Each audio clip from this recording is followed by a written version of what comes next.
ESIC ही scheme hospital पुरतीच मर्यादित आहे का? ESIC म्हणजे काय? हॉस्पिटलमध्ये ऍडमिट व्हा, ड्रीप घ्या, सुट्टी घ्या, मगच फायदा.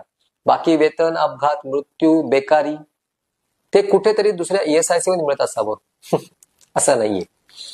ही रील लगेच सेव्ह करा आणि आमच्या चॅनलला सबस्क्राईब करा, कारण तुमचे हक्क कोण लपवते हे समजून घ्या.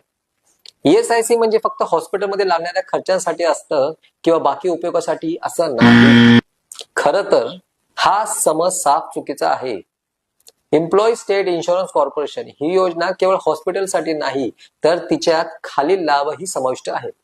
जसे की वैद्यकीय उपचार, अपघाती विमा, आजारपणात पगाराची काही भाग, मरणोत्तर कुटुंबासाठी पेन्शन, मातृत्व लाभ, बेकारीमध्ये आर्थिक मदत सुद्धा त्यात आहे.